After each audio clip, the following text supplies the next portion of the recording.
نصلي ونسلم على رسوله الكريم أما بعد فأعوذ بالله من الشيطان الرجيم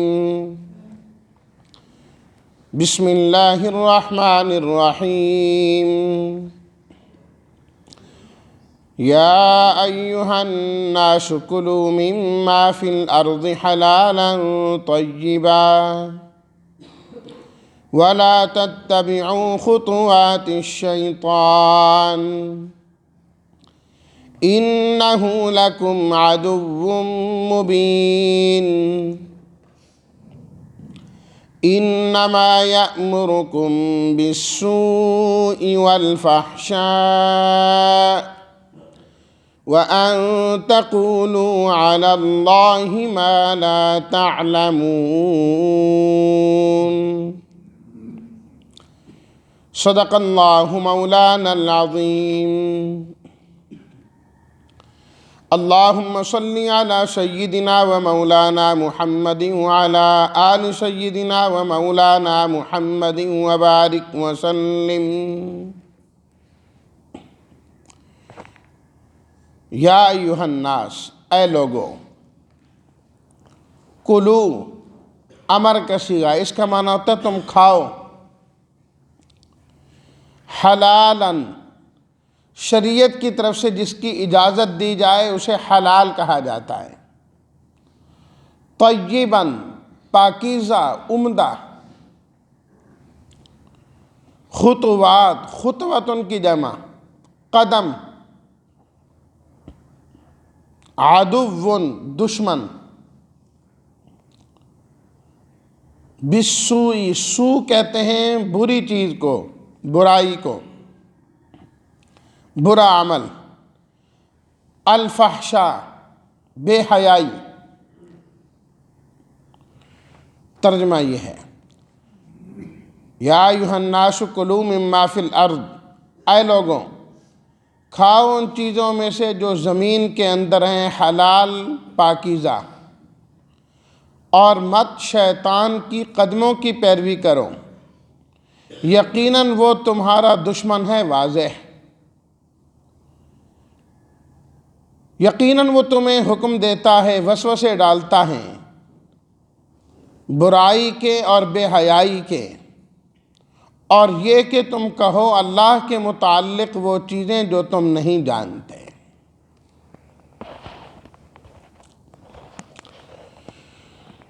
گزشتہ آیات میں اللہ تعالیٰ نے اپنی توحید کو بیان کیا اور شرک کی تردید کی کہ اپنے عقیدوں کو ہر قسم کے شرک سے محفوظ کرو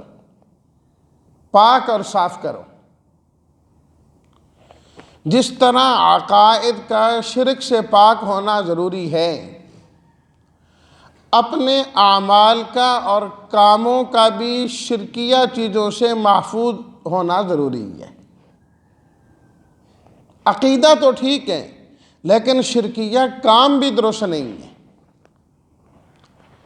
اعمال شرکیہ کی تردید ان آیات میں فرمائی جا رہی ہے اور ان اعمال کے اندر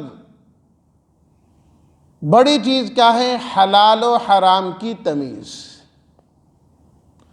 اللہ تعالیٰ جس چیز کو حلال بتائیں اسے حلال سمجھا جائے اور اللہ تعالیٰ جس چیز کو حرام بتلائیں اسے حرام سمجھا جائے حلال کو حرام سمجھنا اور حرام کو حلال سمجھنا یہ جائز نہیں کیونکہ حلت اور حرمت کا اختیار اللہ کے علاوہ کسی اور کے پاس نہیں ہے یہ اللہ کے قبضہ قدرت میں ہے جسے اللہ نے حلال کر دیا اسے کوئی بھی حرام نہیں کر سکتا جب اللہ کے نبی صلی اللہ علیہ وسلم نے ایک موقع پہ اتنی بات ارشاد فرما دی کہ آئندہ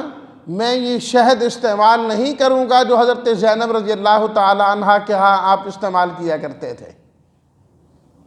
اللہ نے قرآن مجید کی آیت نازل کر دی یا ایھا النبی لما تحرم ما احل اللہ لک، جسے اللہ نے آپ کے لیے حلال کیا آپ اسے حرام کیوں کہتے ہیں؟ جو اللہ کی حلال کردہ چیزیں انہیں حلال ہی سمجھنا چاہیے، جبکہ آپ علیہ الصلوۃ والتسلیمات نے اس زمرے میں نہیں فرمایا تھا کہ یہ پکی حرام ہے، استعمال ہی نہیں کرنی، لیکن بتلانے کے لیے کہ حلت و حرمت کا اختیار اللہ کے علاوہ کسی کے پاس نہیں۔ جس طرح وہ مشرکین عقائد میں گڑبڑ کرتے ہیں، عمل کے اندر بھی گڑبڑ کیا کرتے تھے، قرآن مجید نے ان کے عملی شرکیات بھی واضح کی ہے۔ مختلف قسم کے جانور اپنے بتوں کے نام آ کے چھوڑ دیتے تھے کہ یہ میرے پاس کافی خدمت کر چکا ہے، یہ اونٹ، یہ اونٹنی، یہ گائے، یہ فلاں، ان بتوں کے نام ہیں، اب ہم نہیں استعمال کر سکتے، ہمارے لیے استعمال کرنا حرام ہو گیا۔ اور اسی طریقے سے بعض جانوروں کے بارے میں یہ کہتے کہ وہ انعام حرمت ظہورها، اب ان پر سواری نہیں کریں گے، یہ ان کے نام کے وقف ہو گئے۔ اسی طریقے سے جو انہیں آمدن حاصل ہوتی تھی اس میں بھی اللہ کے نام کا اور غیر اللہ کے نام کا رکھا کرتے تھے، اور بلکہ اللہ تعالیٰ نے تو فرمایا سورہ انعام میں کہ اللہ کے نام کا جو نکالتے ہیں اگر اس کا کچھ حصہ مل جاتا اس حصے کے ساتھ جو غیر اللہ کے نام کا ہے تو کہتے تھے خیر ہے، کوئی بات نہیں ہے، اللہ کو کون سی کوئی ضرورت ہے، ادھر جا رہا ہے تو جانے دو۔ اور اگر بتوں کے نام کا جو رکھا ہوتا تھا وہ اللہ کے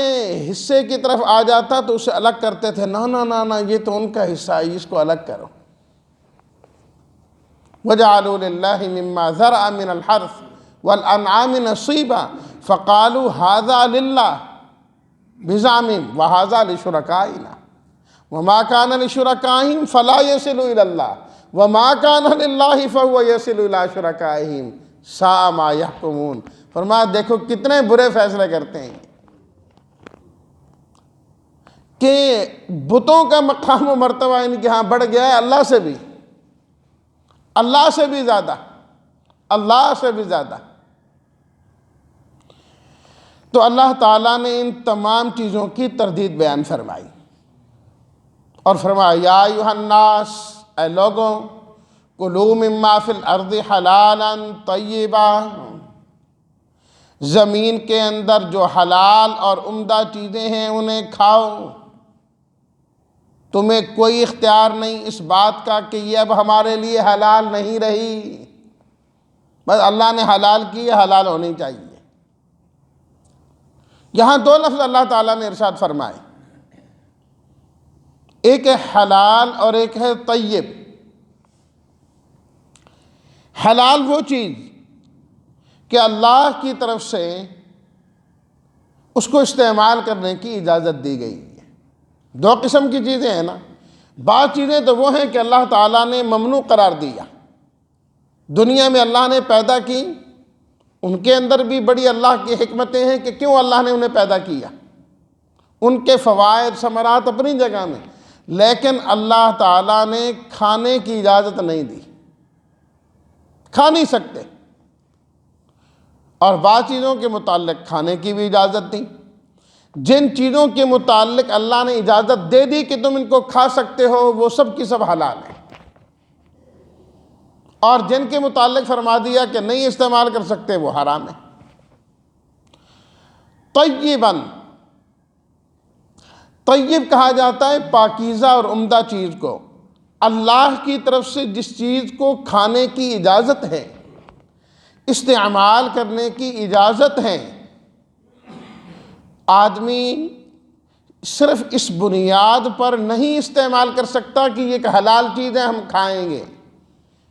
اس کا طیب اور پاکیزہ ہونا بھی ضروری ہے۔ اگر اس مال کے ساتھ کسی اور کا حق جڑا ہوا ہے، چیز حلال ہے لیکن آپ استعمال نہیں کر سکتے کیونکہ حلال کے ساتھ طیب ہونا بھی ضروری ہے۔ یہ حلال تو ہے پر طیب نہیں ہے۔ اب کسی کی چیز اٹھا کے کھا لینا، حلال تو وہ چیز ہے، کسی کی مرغی ہے تو وہ حلال ہے، اللہ کی طرف سے حلال کیا گیا ہے، لیکن وہ طیب نہیں ہے کیونکہ حق اس پر کسی اور کا ہے، نہیں استعمال کر سکتے۔ آپ علیہ الصلوۃ والتسلیمات نے ارشاد فرمایا، کسی ایمان والے کے لیے، اسلام والے کے لیے حلال نہیں ہے کہ وہ اپنے بھائی کے مال کو کھائے الا بطیب نفسہ، یہی لفظ آپ علیہ الصلوۃ والتسلیمات نے استعمال کی، مگر اپنے بھائی کی خوشی دل کے ساتھ۔ یہ بھی نہیں کس طرح کا پریشر ڈالو وہ بیچارہ مجبور ہو کے آپ کو دے، بھائی رشوت مجبور ہو کے دے رہا ہوتا ہے نا، اب کہو یہ خود دے گیا ہے میں کیا کروں، بھئی آپ نے اس کو تنگ اتنا کیا ہے، اسے پتا ہے کہ پیسے کے بغیر اس نے کام نہیں کرنا، دے کے بے شک وہ خود گیا ہے، پیسے ہیں، حلال چیز ہے، اس سے کھایا جا سکتا ہے، لیکن یہ طیب نہیں ہے، حلال کے ساتھ چیز کا طیب ہونا بھی ضروری ہے۔ یہ رشوت طیب میں نہیں آتی، خوشی دل سے کوئی نہیں دے کے جاتا، یہ پاکیزہ نہیں ہے۔ اللہ اکبر، چاہے وہ آپ کو چائے کے نام پر دے کر جائے، مٹھائی کے نام پر دے کر جائے، خوشی دل سے آپ کو کوئی نہیں دے کے جا رہا۔ فرمایا جب تک اس طریقے سے نہیں دے کے جا رہا آپ کے لیے حلال ہی نہیں۔ اور اسی طرح طیب کے اندر یہ چیز بھی شامل ہے کہ وہ چیز انسان کے لیے مضر نہ ہو، نقصان دہ نہ ہو۔ اگر ایک چیز حلال تو ہے لیکن اب وہ اس حال میں پہنچ گئی ہے کہ وہ آپ کے لیے نقصان دہ ہے، مثال کے طور پر گوشت ہی ہے، ایک عمدہ چیز ہے، بہترین چیز ہے، اللہ نے حلال کی ہے، لیکن پڑا جو ہے نا وہ خراب ہو گیا، بدبودار ہو گیا۔ اب کہو یار یہ تو حلال چیز ہے، خراب ہو رہی ہے، اسے کیوں پھینکیں؟ بھئی حلال تو ہے لیکن طیب نہیں ہے، اب اس میں پاکیزگی نہیں رہی، تمہارے لیے عمدگی نہیں رہی، نقصان دہ وہ چیز ہو گئی ہے۔ ایسی چیز کو بھی شرعاً استعمال کرنا درست نہیں ہے۔ بہت سارا نہیں جی اللہ کا یہ رزق ہے، نعمت ہے، کیوں ضائع کریں اسے؟ تو یہ لاپرواہی پہلے ختم کرنی چاہیے تھی نا، خراب کی کیوں؟ یہ چیز اس وقت کی ہے کہ یہ اللہ کا رزق ہے، ایک ایک لقمے کی حفاظت کریں کہ وہ خراب نہ ہو۔ لیکن اگر کسی وجہ سے ہو گیا اب نقصان دہ ہے، وہ طیب میں شامل نہیں۔ اسی گوشت کو پکایا گیا، گوشت وہی سڑ گیا ہنڈیا کے اندر ہی، آگ اتنی زیادہ جلی، اب سڑے ہوئے کو کھانا دینی حلال چیز ہے، کوئی شک کی بات نہیں، حلال ہے، لیکن اللہ نے طیب بھی ساتھ فرمایا ہے، حلالاً طیباً، حلال کھانا ہے اور عمدہ کھانا ہے۔ وَلَا تَتَّبِعُوا خُطُوَاتِ الشَّيْطَانِ، فرمایا کہ اس کے اندر شیطان کے قدموں کی پیروی نہیں کرنی، کہ شیطان تو ہمیشہ تمہیں الٹے کام پر لگائے گا، کوشش اس کی ہوگی کہ حلال و حرام میں گڑبڑ کرا دے، حلال و حرام میں گڑبڑ کرا دے۔ جب انسان کے دل کے پیٹ کے اندر حرام جائے گا بس بات ہی ختم ہوگی، نورانیت اندر کی ساری ختم۔ اب نہ عبادت میں دل لگے گا، نہ نماز میں دل لگے گا، نہ نماز کی توفیق ہوگی، کیونکہ اندر جو حرام لقمہ ڈالا ہوا ہے۔ اور شیطان نے بس کوئی نہ کوئی الٹی پلٹی پٹی پڑھا دی ہے، کیا کریں بچوں کا پیٹ بھی تو پالنا ہے۔ یار میں نے تو اس کو نہیں کہا تھا کہ مجھے رشوت دے کے جاؤ، وہ اپنی طرف سے اپنی خوشی سے دے کر گیا۔ ارے بھائی حرام تو حرام ہے، بھائی رشوت دے گیا، خنزیر دے گیا، ہے تو برابر ہے، کوئی اپنی خوشی سے خنزیر دے جائے، کھانا شروع کر دیں اسے کہ اپنی خوشی سے دے گیا ہے جی، پھر بھی ٹھیک نہیں ہے، پھر بھی اسی طریقے سے غلط اور ناجائز۔ اللہ نے حلال طیب کے ساتھ ہی شیطان کا ذکر کیا کہ شیطان جن کاموں میں گڑبڑ کرواتا ہے اس فہرست میں اوپر جو ہے حلال اور حرام کا مسئلہ بھی ہے، فوراً لگانا ہے اس کی طرف۔ اِنَّهُ لَكُمْ عَدُوٌّ مُّبِينٌ،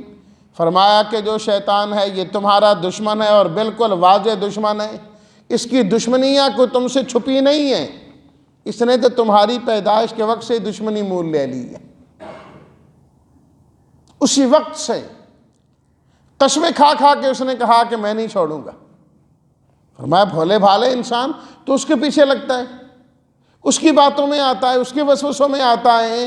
اور اس کے مقابلے میں رب العالمین کو چھوڑ رہا ہے۔ شیطان جب کرے گا دشمنی کرے گا، شیطان جب کرے گا دشمنی کرے گا۔ اگر بظاہر وہ اچھائی کی بات بھی کر رہا ہوگا تو اس کے اندر بھی وہ اس کے حق میں اپنی طرف سے برائی کرنے کی کوشش ہی کرے گا۔ لیکن بہت سارے واقعات اہل دین کے آتے ہیں نا کہ شیطان ان کو نیکی کے کام کے لیے ابھارنے آیا، جیسے امیر معاویہ رضی اللہ تعالیٰ عنہ دیگر کئی لوگوں کے متعلق آتا ہے کہ تہجد کے لیے جگا رہے ہیں، وہ تو کون کمرے میں کہا میں شیطان ہوں، تو اٹھانے کے لیے آیا نماز کے لیے تہجد کے لیے، کہا ہاں بالکل اٹھانے کے لیے آیا ہوں، بھئی تو برائی بے حیائی اور غلط کاموں کے متعلق وسوسے ڈالتا اور اٹھاتا ہے۔ کہا وہ پہلے تمہاری رہ گئی تھی نا، اس پر جو تم نے افسوس اور ندامت کیا نا، اللہ نے وہ تہجد کے اجر و ثواب سے بھی زیادہ عطا کر دیا ہے۔ میں چاہتا ہوں پھر وہ جتنا لے رہے تھے اتنا ہی لو، وہی کافی ہے۔ اللہ اکبر، انہ لکم عدو مبین۔ یہ تو نیکی کا بھی حکم دے گا تو برائی کا ہی دے گا کہ انسان کا نقصان ہو۔ سورہ فاطر میں اللہ نے فرمایا ان الشیطان لکم عدو فاتخذوہ عدوا، اے لوگوں شیطان تمہارا دشمن ہے، تم بھی اسے دشمنی بنا کے رکھو، تم کیوں اپنا دوست سمجھتے ہو؟ انما یدعو حزبہ لیکونوا من اصحاب السعیر، وہ تو بلاتا ہے اپنی جماعت کو تاکہ سب جہنم میں جانے والے بنے، وہ تو اس لیے بلاتا۔ انما یامرکم بالسوء والفحشاء وان تقولوا علی اللہ ما لا تعلمون، شیطان کا تو کام ہی یہی ہے کہ وہ تمہیں برائی کا، بے حیائی کا حکم دیتا ہے، اور اس بات کا کہ اللہ کے متعلق وہ چیزیں کہو جس کا علم ہی کوئی نہیں ہے تمہیں۔ 3 لفظ اللہ نے استعمال کیے، سوء، فحشاء اور ان تقولوا علی اللہ ما لا تعلمون۔ بالسوء برائی، اس کا تعلق ہے اعمال کے ساتھ، الفحشاء بے حیائی، اس کا تعلق ہے اخلاق کے ساتھ، ان تقولوا علی اللہ اس کا تعلق ہے عقیدے کے ساتھ۔ اب مطلب یہ ہے کہ شیطان ہمیشہ اس چیز کا وسوسہ دل میں ڈالتا ہے، یامرکم، اس کا امر اس طرح نہیں ہے کہ وہ آ کے ڈنڈا لے کے پستول لے کے کھڑا ہو جاتا ہے یہ کام کر، وہ انسان کے اندر گھس کے انسان کا ذہن بناتا ہے اور پھر آہستہ آہستہ اپنے پیچھے اس کو لگا لیتا ہے۔ تو اس کا کام ایک تو کیا ہے، تمہارے عقائد کو خراب کرنا، عقیدے پر حملہ کرنا، وَأَن تَقُولُوا عَلَى اللَّهِ مَا لَا تَعْلَمُونَ، ایک چیز کا علم ہی نہیں، اپنی طرف سے کہتے جاؤ، کرتے جاؤ برائیاں اپنی طرف سے۔ کتنے لوگ ہیں آج بھی دنیا میں برے کام کر کے، غلط کام کر کے نسبت کہتے اللہ کا حکم ہے جی، قرآن جو لکھے ہے جی، قرآن جو ہے ہی کوئی نہیں، نہ اس چیز کا کوئی حکم موجود ہے۔ اور بعض لوگ بڑی ڈھٹائی کے ساتھ، نہیں جی ہے قرآن مجید میں، ہم نے خود پڑھا ہے، بھائی نہیں ہے، قرآن کی 30 پاروں میں نہیں ہے، کہتے نہ ہے جی ہے۔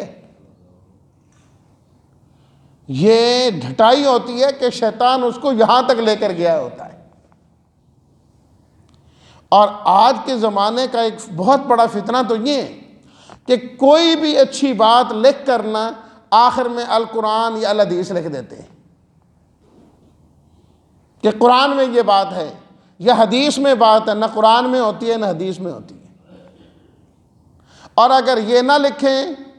تو بڑی معذرت کے ساتھ فرمان علی تو آخر میں لکھ ہی دیتے ہیں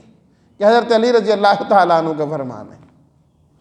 ٹھیک ہے، اچھی بات ہے تو ٹھیک ہے، لیکن اچھی بات کا یہ مطلب نہیں کہ قرآن کی آیت بن گئی، اچھی بات کا یہ مطلب نہیں ہے کہ وہ آپ علیہ الصلوۃ کا فرمان ہو گیا. اچھی بات کا یہ مطلب نہیں کہ حضرت علی رضی اللہ تعالیٰ عنہ نے فرمایا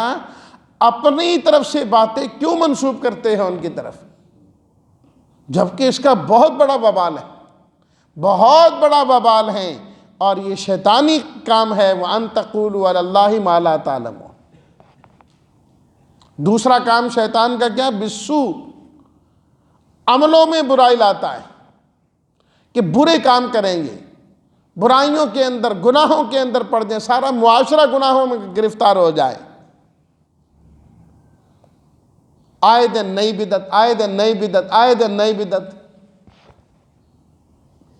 آپ خود بھی دیکھتے ہیں کہ بہت ساری وہ چیزیں دین کے نام پر آج ایسے بنا لی گئی ہیں جو آج سے 10-15 سال پہلے آپ نے سنا بھی نہیں تھا ان کو. اب دین کا ایسا جز بنا دیا گیا ہے کہ اس کا جو رد بھی کرے تو کہتے اوئے ہوئے ہوئے تو وہابی ہوئے، یہ تو مندہ ہی نہیں ہے. سنو، بالسوء والفحشاء، فحشاء کے تعلق اخلاق، بے حیائی، سب کے سامنے ایک کام برا کرنا، بد اخلاقی اس سے مراد ہے کہ مسلمانوں کی، انسانوں کی اخلاقیات کو خراب کرتا ہے. اور دن بدن آپ خود دیکھ رہے ہیں کہ اخلاق انسانوں کے، مسلمانوں کے کہاں جا رہے ہیں. اور بے حیائی، بے پردگی کی لعنت چہرے کو ننگا کرنے سے شروع ہوئی، آج سارے جسم کے ننگا کرنے تک پہنچ چکی ہے. اور اسے روشن خیالی سمجھا جاتا ہے کہ جس عورت کا دوپٹہ اترا ہوا ہوگا، بال چھوٹے ہوں گے اور لباس ایسا ہوگا یا تو جسم کے ساتھ بالکل چمٹا ہے کہ آدھے میل سے بھی ہر چیز نظر آ رہی ہے، محسوس ہو رہی ہے، یہ اتنا باریک ہے، سب کچھ نظر آ رہا ہے، کہتے پڑھی لکھی عورت، پڑھی لکھی خاتون ہے. اور اگر وہ بیچاری برقعے والی ہے، دوپٹے والی ہے، بال پورے رکھے ہیں، نقاب کیا ہوا ہے، وہ دیہاتی ہے کوئی، اور کوئی اتنا پڑھی لکھی عورت نہیں ہے. حالانکہ عیب کی چیز، برائی کی چیز وہ ہیں، اور برقع پہننا، حیادار ہونا، آنکھوں میں شرم کا ہونا، یہ بہتر چیز ہے. الٹ سمجھ لیا گیا. اللہ اکبر. اور 2 دن پہلے جو ہندوستان میں ہوا، وہاں پر بھی خاتون جب وہ برقع پہن کے آئی تو سارے اس پر حملہ کرنے کے لیے ٹوٹ پڑے، ساری گنگا الٹی بہنا شروع ہو گئی. کہ آج وہ برا نہیں لگتا جو نماز نہیں پڑھتا، جو نماز پڑھتا ہے سب کو وہ چبھتا ہے، وہ نمازی ہے، مولوی ہے. جو داڑھی منڈا ہے، کٹاتا ہے، چھیلتا ہے، وہ برا نہیں لگتا، داڑھی رکھنے والا برا لگتا ہے. شیطان نے کیسی منطق چلائی ہے، اچھائی کو برائی اور برائی کو اچھائی کر کے سامنے کر دیا، الٹ کر کے رکھ دیا ہے. فرمایا یہ شیطان کا کام ہے ہی ہے، اس لیے شیطان کے پیچھے نہ جانا، ہمیشہ حلال اور عمدہ پاکیزہ کھانا. اور اسی سے ملتی جلتی آیت 2-3 آیتوں بعد پھر دوبارہ آ رہی ہے حلال کے بارے میں، وہاں پر انشاءاللہ میں عرض کروں گا. اللہ تعالی ہم سب کو حرام سے بچنے والا بنائے اور ہمیشہ رزق حلال ہی استعمال کرنے کی اللہ ہمیں توفیق عطا فرمائے. وآخر دعوانا ان الحمد للہ رب العالمین.